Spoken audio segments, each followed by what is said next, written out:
नमस्कार दोस्तों, स्वागत है आप सबका मेरे यूट्यूब चैनल पे। दोस्तों आज मैं आप सबके लिए जो है भौतिकी के कुछ इम्पोर्टेंट एमसीक्यू लेके आया हूँ, जो कि आपकी अग्निवीर परीक्षा के लिए बहुत ही महत्वपूर्ण क्वेश्चन होने वाले हैं। तो समय को ज़्यादा ना बर्बाद करते हुए हम अपने क्वेश्चंस की तरफ बढ़ते हैं। तो दोस्तों पहला प्रश्न जो है वो है कि ऊष्मा का मात्रक क्या है। तो दोस्तों ऊष्मा का मात्रक जो है वो जूल है। ऊष्मा को हम जूल में नापते हैं, इसीलिए आपका ऑप्शन ए जो है राइट हो जाएगा। अगला प्रश्न दोस्तों, ताजे पानी का हिमांक बिंदु क्या है। तो दोस्तों ताजे पानी का हिमांक बिंदु जो है वो 0 डिग्री सेल्सियस होता है। ठीक है दोस्तों, 0 डिग्री सेल्सियस पे ताजा पानी जो है जम जाता है। अगला प्रश्न दोस्तों, अगला प्रश्न जो है कि शुद्ध जल किस तापमान पर जम जाता है। फ़ारेनहाइट में बताना है। किसमें बताना है दोस्तों, फ़ारेनहाइट में बताना है कि जो है शुद्ध जल किस तापमान में जम जाता है फ़ारेनहाइट में। तो जो है 32 फ़ारेनहाइट दोस्तों, इसका राइट आंसर होगा 32 फ़ारेनहाइट पे शुद्ध जल जम जाता है। फ़ारेनहाइट में पूछे तो 32 फ़ारेनहाइट। और यदि और यदि डिग्री सेल्सियस में पूछे तो डिग्री सेल्सियस में जो है दोस्तों 0 डिग्री सेल्सियस पे जम जाता है।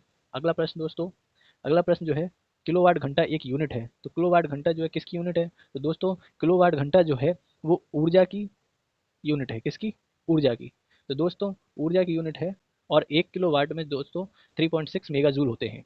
ठीक है दोस्तों, अगला प्रश्न है हमारा कि बादल किस कारण वायुमंडल में तैरते हैं। तो इसका उत्तर जो है दोस्तों वो होगा बी। बी इसका राइट आंसर होगा, निम्न घनत्व के कारण बादल जो हैं वायुमंडल में तैरते हैं। ठीक है दोस्तों, अगला प्रश्न जो है हमारा, अगला प्रश्न है कि वास्तविक वस्तु का आभासी प्रतिबिंब बनता है। तो वास्तविक वस्तु का आभासी प्रतिबिंब जो है दोस्तों वो समतल दर्पण में बनता है। किसमें बनता है दोस्तों, समतल दर्पण में बनता है। ठीक है दोस्तों, अगला प्रश्न है हमारा कि वस्तु से छोटा प्रतिबिंब बनता है, यानी वस्तु से छोटा प्रतिबिंब किस दर्पण में बनता है। ठीक है दोस्तों, वस्तु से छोटा प्रतिबिंब जो है दोस्तों हमारा आंसर डी सही हो जाएगा, जिसमें उत्तल दर्पण और अवतल दर्पण यानी इन दोनों में जो है वस्तु से छोटा प्रतिबिंब बनता है। ठीक है दोस्तों, अगला प्रश्न है हमारा कि लेंस की क्षमता का एसआई मात्रक क्या है। तो लेंस की क्षमता का एसआई मात्रक जो है दोस्तों वो डायोपीटर होता है। आंसर सी यहाँ पे राइट आंसर हो जाएगा, डायोपीटर में हम लेंस की क्षमता नापते हैं। ठीक है दोस्तों, अगला प्रश्न है हमारा, अगला प्रश्न है कि पानी में डाली हुई छड़ी टेढ़ी क्यों दिखाई देती है। पानी में डाली हुई छड़ी टेढ़ी दिखाई देने का कारण क्या है। तो इसका उत्तर जो है दोस्तों आंसर बी है, अपरिवर्तन के कारण पानी में डाली हुई छड़ी हमें टेढ़ी दिखाई देती है। ठीक है दोस्तों, अगला प्रश्न क्या है कि सोलर कुकर में प्रयोग किए जाते हैं, यानी सोलर कुकर में जो है कौन सा दर्पण इस्तेमाल होता है। ठीक है दोस्तों, हमें बताना है कि सोलर कुकर में कौन सा। तो दोस्तों इसमें जो है आंसर ऑप्शन ए राइट हो जाएगा, अवतल दर्पण जो है सोलर कुकर में प्रयोग किया जाता है।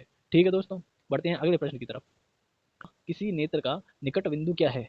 ठीक है, हमारी आँख का जो निकटतम बिंदु है वो क्या है। निकटतम बिंदु जो है हमारी आँख का 25 सेंटीमीटर है। ठीक है दोस्तों, तो हमारा ऑप्शन बी राइट हो जाएगा। अगला प्रश्न है कि सामान्य मानव नेत्र का दूर बिंदु क्या होता है। यानी जो अभी ऊपर हमने किया उसी से ही है कि निकटतम बिंदु था पहले, अभी पूछा है कि दूर बिंदु क्या है। ठीक है दोस्तों, तो दूर बिंदु जो है हमारा, हमारे सामान्य मानव नेत्र की आंख जो है उसकी दूर बिंदु जो है अनंत पर होता है, यानी इन्फिनिटी। तो ऑप्शन बी राइट हो जाएगा। ठीक है दोस्तों, अगले प्रश्न जो है हमारा, अगला प्रश्न है कि विद्युत बल्ब का फिलामेंट होता है, यानी विद्युत बल्ब में, इलेक्ट्रिक बल्ब में कौन सा फिलामेंट होता है। ठीक है, तो इसमें दोस्तों जो है इलेक्ट्रिक बल्ब में टंगस्टन होता है, जिसके कारण जो है बल्ब चमकता है। ठीक है, अगला प्रश्न दोस्तों क्या है, अगला प्रश्न है तेज प्रकाश में पुतली का आकार कैसा हो जाता है। कि जब भी हमारी आंख पर कोई भी ज़्यादा फोक्स या ज़्यादा प्रकाश पड़ता है तो पुतली का आकार क्या हो जाता है दोस्तों। तो इसमें जो है पुतली का आकार छोटा हो जाता है। क्या हो जाता है, छोटा हो जाता है। जब भी कोई भी आंख में प्रकाश पड़ता है तो छोटा हो जाता है हमारी पुतली का आकार, इसीलिए हमारा ऑप्शन बी राइट होगा। ठीक है, अगला प्रश्न दोस्तों कि मानव नेत्र में क्या होता है। मानव नेत्र में क्या होता है, लेंस होता है, दर्पण होता है, कौन सा लेंस होता है, कौन सा दर्पण होता है। तो दोस्तों मानव नेत्र में जो है वो लेंस होता है। ठीक है, कौन सा लेंस होता है, उत्तल लेंस। उत्तल लेंस होता है मानव नेत्र में, तो हमारा ऑप्शन सी राइट आंसर हो जाएगा। ठीक है दोस्तों, उम्मीद है दोस्तों आज हमने जो सवाल हल किए हैं वो आपके लिए काफ़ी जो है यूजफुल होंगे। ठीक है दोस्तों,